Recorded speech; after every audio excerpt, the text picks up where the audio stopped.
Sawubona.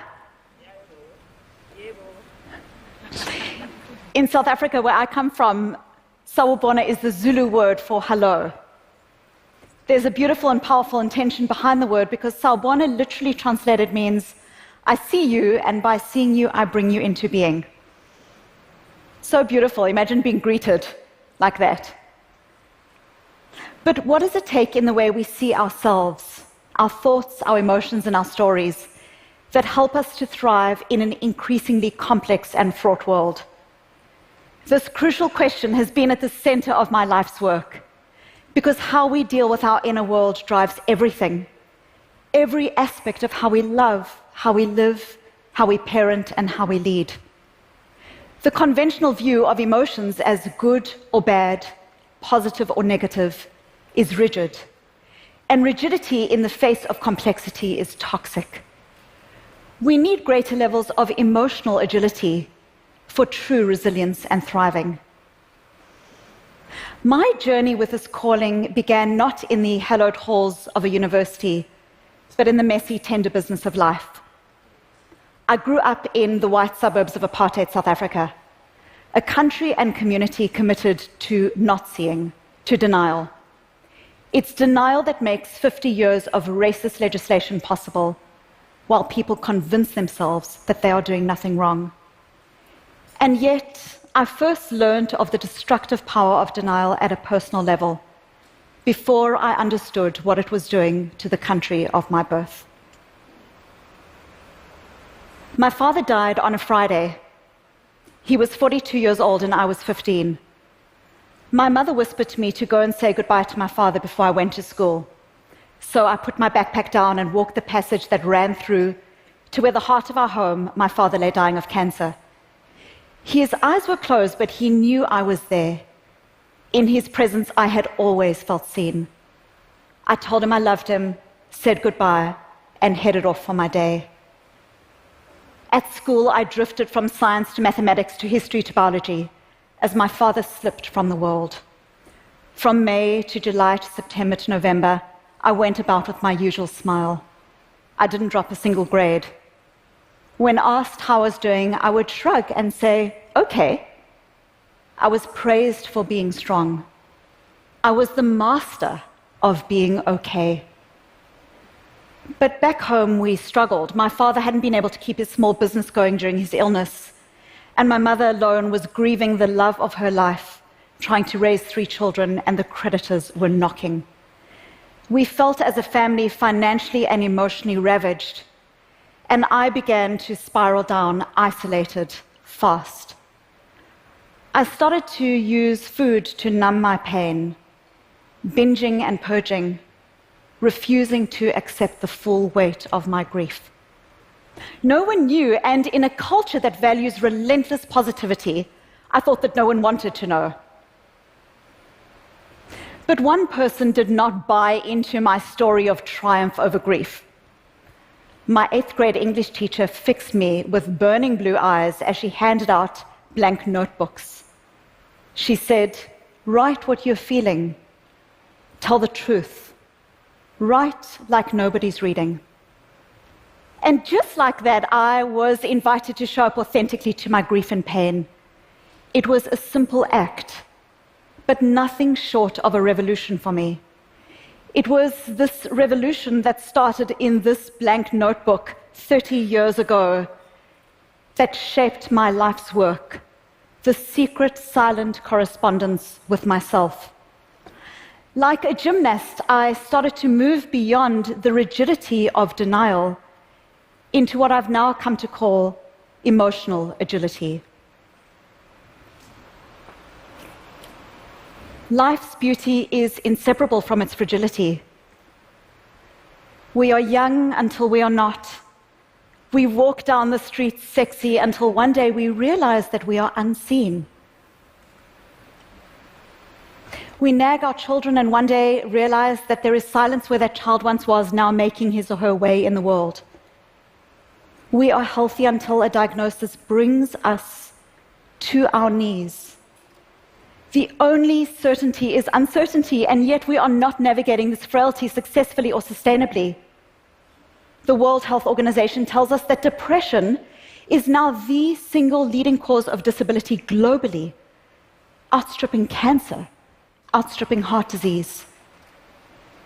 And at a time of greater complexity, unprecedented technological, political, and economic change, we are seeing how people's tendency is more and more to lock down into rigid responses to their emotions.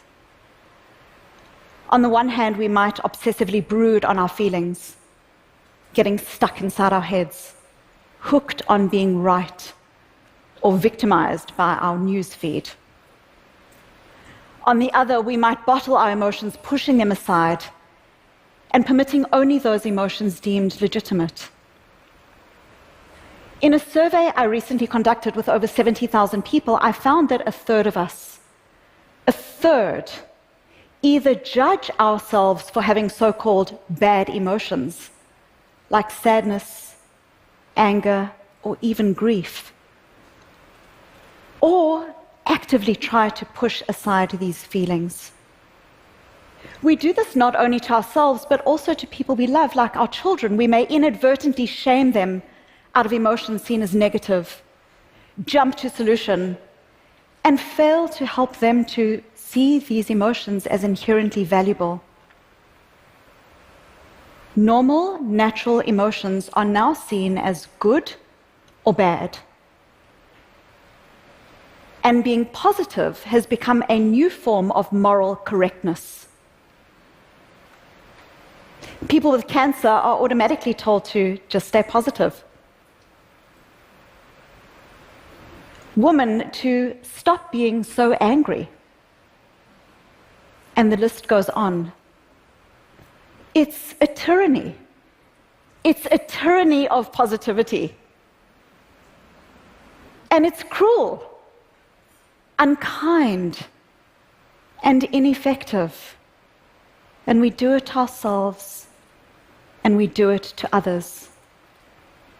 If there's one common feature of brooding, bottling, or forced positivity, it's this: they are all rigid responses. And if there's a single lesson we can learn from the inevitable fall of apartheid, it is that rigid denial doesn't work. It's unsustainable for individuals, for families, for societies. And as we watch the ice caps melt, it is unsustainable for our planet. Research on emotional suppression shows that when emotions are pushed aside or ignored, they get stronger. Psychologists call this amplification, like that delicious chocolate cake in the refrigerator. The more you try to ignore it,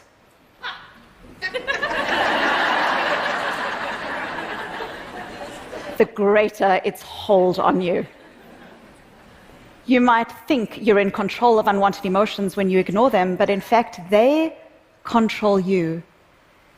Internal pain always comes out. Always. And who pays the price? We do.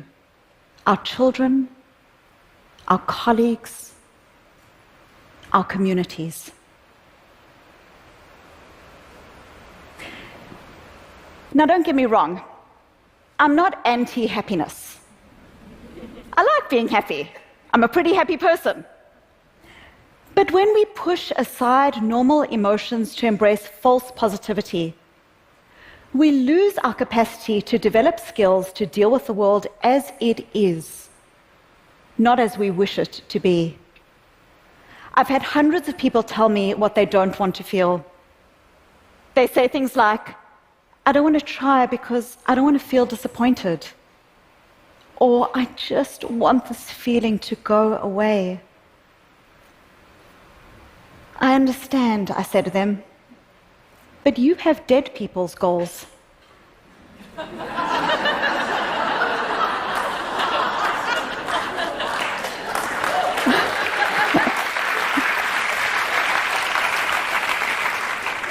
Only dead people never get unwanted or inconvenienced by their feelings.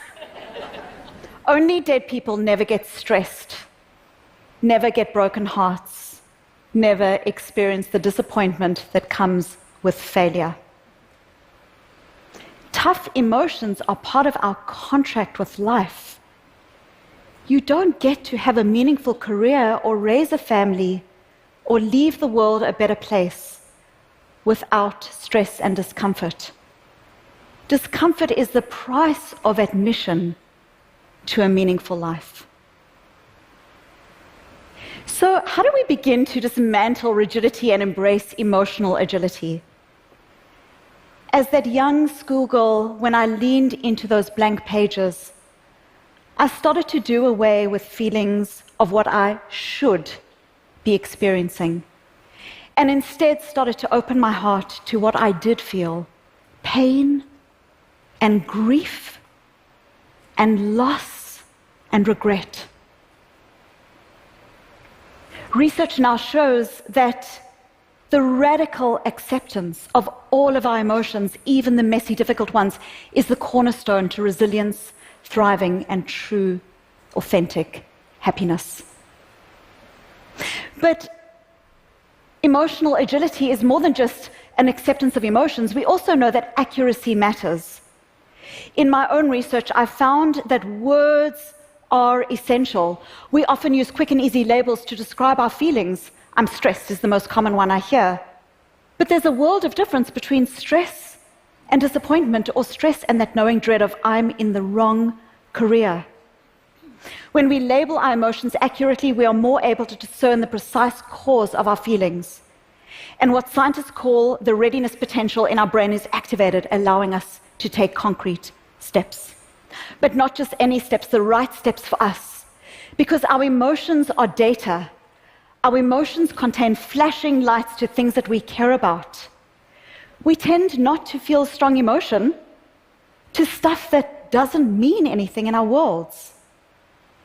If you feel rage when you read the news, that rage is a signpost, perhaps, that you value equity and fairness, and an opportunity to take active steps to shape your life in that direction. When we are open to the difficult emotions, we are able to generate responses that are values aligned. But there's an important caveat. Emotions are data, they are not directives. We can show up to and mine our emotions for their values without needing to listen to them. Just like I can show up to my son in his frustration with his baby sister, but not endorse his idea that he gets to give her away to the first stranger he sees in a shopping mall. We own our emotions, they don't own us. When we internalize the difference between how I feel in all my wisdom and what I do in a values-aligned action, we generate the pathway to our best selves via our emotions. So, what does this look like in practice? When you feel a strong, tough emotion, don't race for the emotional exits. Learn its contours, show up to the journal of your hearts. What is the emotion telling you? And try not to say I am, as in I am angry or I am sad. When you say I am, it makes you sound as if you are the emotion, whereas you are you, and the emotion is a data source. Instead, try to notice the feeling for what it is. I'm noticing that I'm feeling sad, or I'm noticing that I'm feeling angry. These are essential skills for us, our families, our communities. They are also critical to the workplace. In my research, when I looked at what helps people to bring the best of themselves to work, I found a powerful key contributor: individualized consideration. When people are allowed to feel their emotional truth, engagement, creativity, and innovation flourish in the organization. Diversity isn't just people, it's also what's inside people, including diversity of emotion. The most agile, resilient individuals, teams, organizations, families, communities are built on an openness to the normal human emotions. It's this that allows us to say, what is my emotion telling me? Which action will bring me towards my values? Which will take me away from my values? Emotional agility is the ability to be with your emotions with curiosity, compassion, and especially the courage to take values-connected steps. When I was little, I would wake up at night terrified by the idea of death.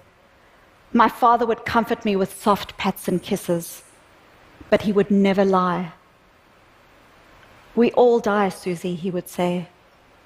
It's normal to be scared. He didn't try to invent a buffer between me and reality. It took me a while to understand the power of how he guided me through those nights. What he showed me is that courage is not an absence of fear. Courage is fear walking. Neither of us knew that in 10 short years he would be gone. And the time for each of us is all too precious and all too brief. But when our moment comes to face our fragility in that ultimate time, it will ask us, are you agile? Are you agile? Let the moment be an unreserved yes. A yes born of a lifelong correspondence with your own heart. And in seeing yourself, because in seeing yourself, you are also able to see others too. The only sustainable way forward in a fragile, beautiful world. Sawubona.